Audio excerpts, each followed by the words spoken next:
to The Metro on 1019 WDET. I'm Tia Graham.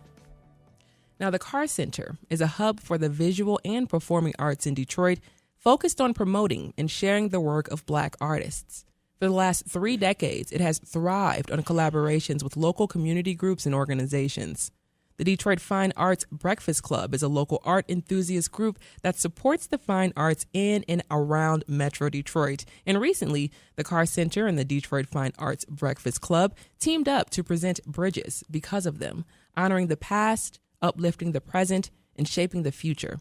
The show is curated by co-founder of Detroit Fine Arts Breakfast Club, Henry Harper, local art buyer, Kendale L. Jones, and multi-disciplinary artist Andre Reed Jr.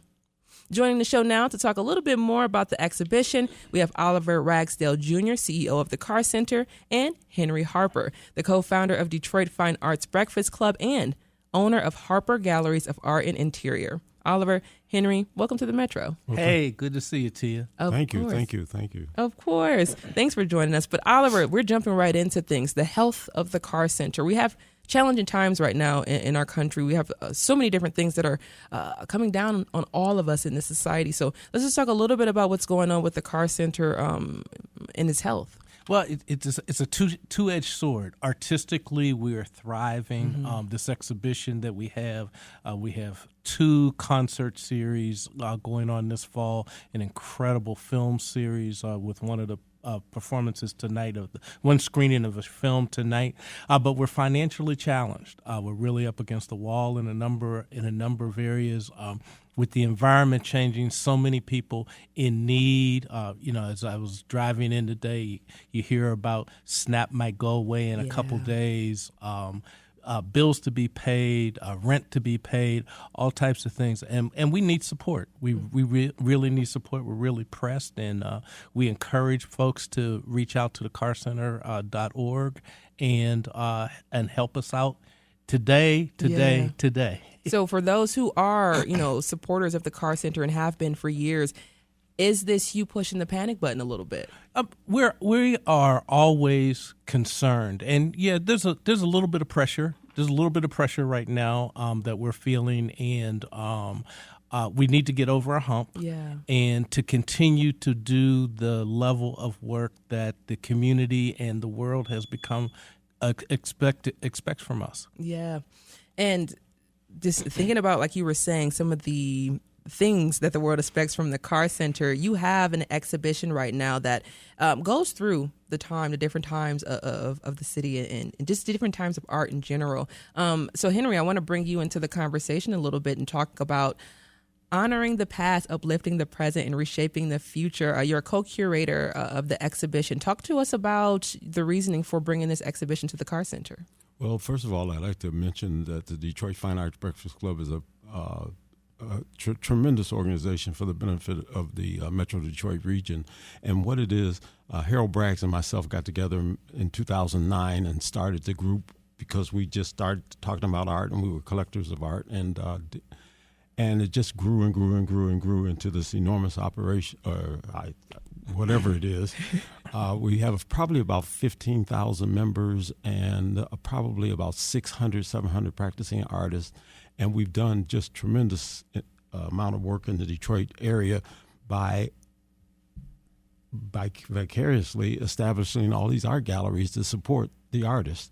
And also one thing that's really, really important with Breakfast Club is that, and I emphasize this all the time, it's so important for young people to collect art, to become culture keepers and understand the value of art. And I try to teach artists about the business of art because they go to art school and they don't learn anything about the business of art, but they're creative and they know the creative side, but not the business side.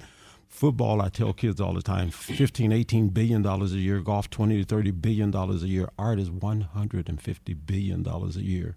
That's how far the chasm is. So as a result of that, I want these people to understand that they can plug into the business of art when they create art, and they have to do things that are really important. So when Oliver came and asked us to participate in the exhibition or create an exhibition for the Carr Center, I thought it was an enormous opportunity for our artists and collectors to showcase their work and put their work in the prestigious Carr Center And the turnout was enormous, just absolutely enormous, because these people were proud, the collectors were proud. And the proud moment for me was at Bridges, because of them, was when I asked the audience, how many of you people are art collectors? And there must have been 90 or 100 hands raised, and that really made me feel good, because we have to understand and become part of the business of art. So Bridges because of them, the old artists from the past, which came from collectors, and then the current artists who are participating in the show. And then the caveat that the Carr Center did that blew everybody away, was that they had a lighting mechanism in the back that related to the young people who see things in vibrant colors and those kinds of things. And at first we thought it was kind of tacky. That's because we old. Yeah, that's exactly what it is. Exactly what it is. Because you and me old. Yeah, exactly. So it engaged these kids, these young people, and everybody who was there to the art, because they stood in front of the art. When we go to museums, we get engaged with art. People ask me all the time, why do they paint such large pictures in museums? Because they're immersive experiences. Yeah. So you stand in front of these large pictures and you look for things in the pictures and signals and all kinds of things. The Carr Center made it very simple, because they brought color into already colorful pieces.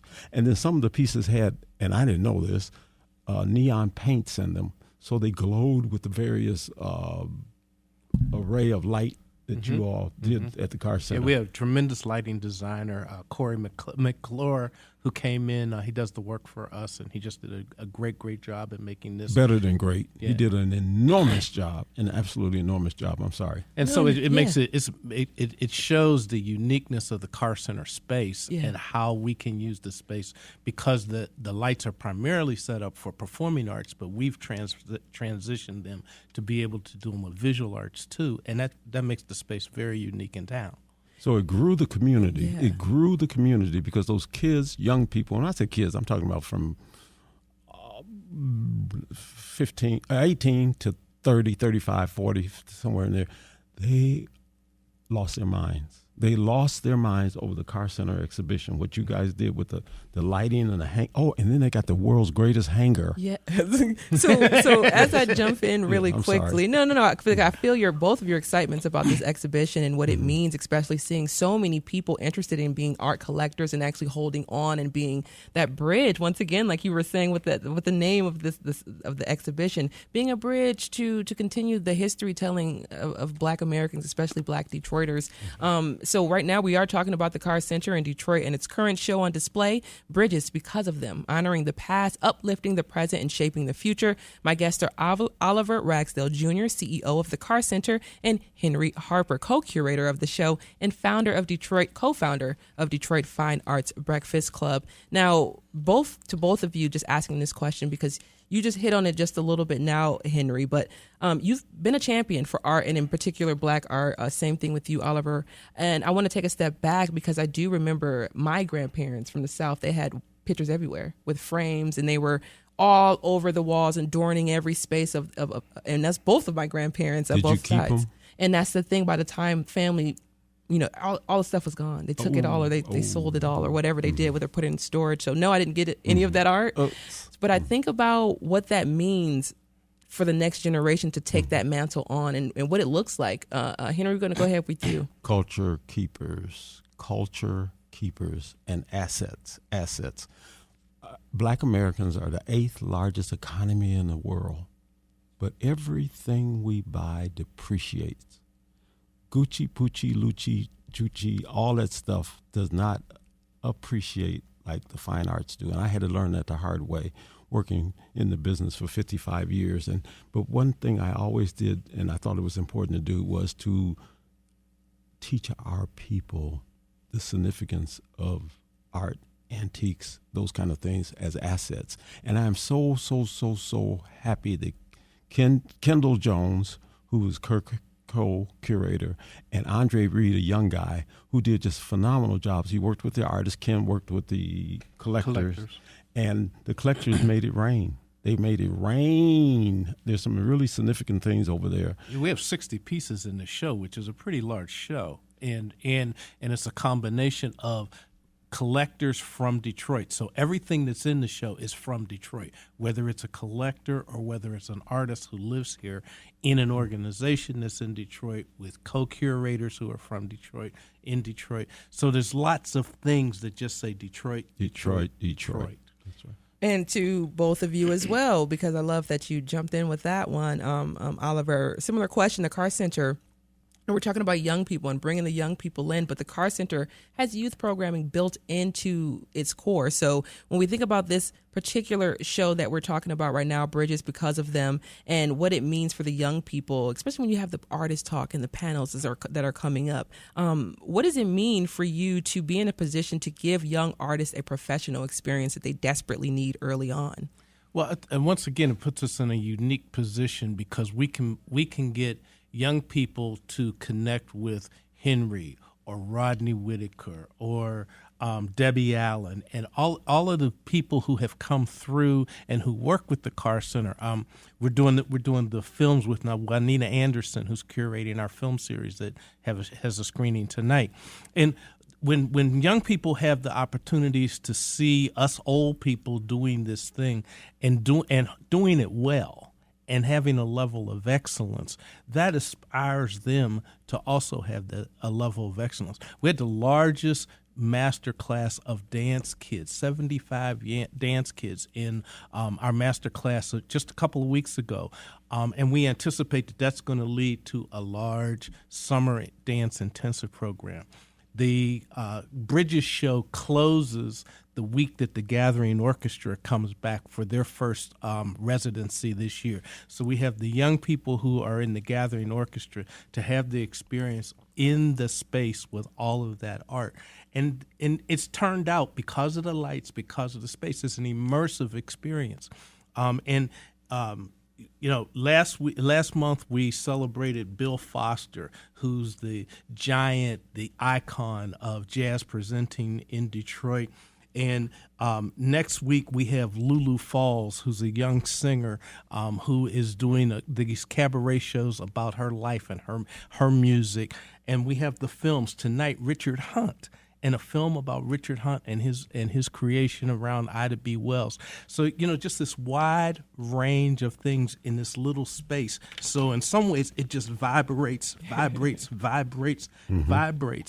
so we have to work to keep it alive. And we need the community to keep it alive. We need the artists who are creating new work to go with the masters, and away we go. And it's the cycle. It's the bridges. Mm-hmm. It's the bridges, like you said. So as we're getting down to the end of our conversation here, we're talking about the bridges and the cycle because we're talking about Bridges Because of Them, honoring the past, uplifting the present, and shaping the future, which is an exhibition on display right now at the Carr Center. I do want to ask, for you, Henry, what is it? What do you want audiences to take away from the experience when they get there, especially when we're talking about art collection?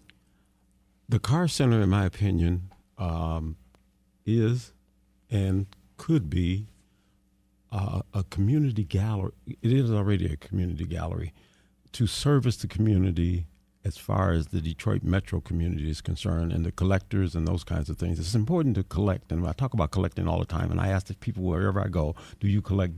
Because there's a reason why they should, and they don't know that until we talk about it.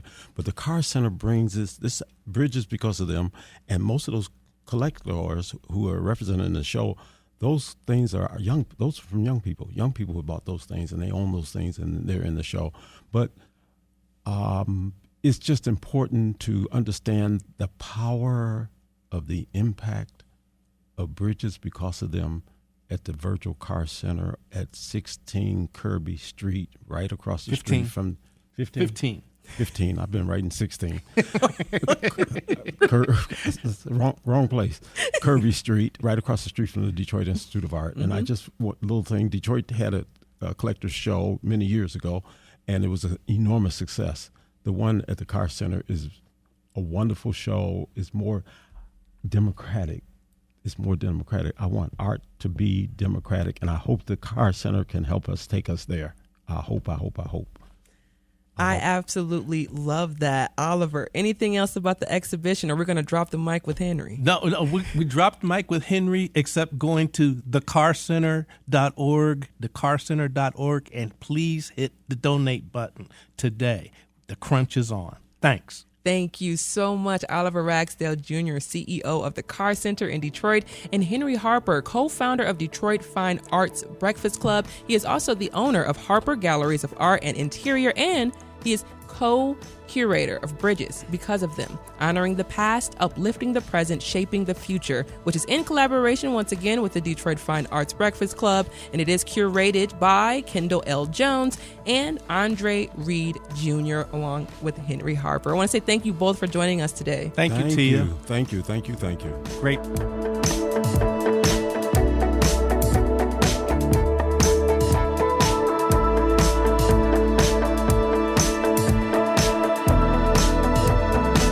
Coming up, a longtime college leader discusses how administrators should respond when political conflicts surface on campus. You all stay right there. We'll be right back. This is The Metro.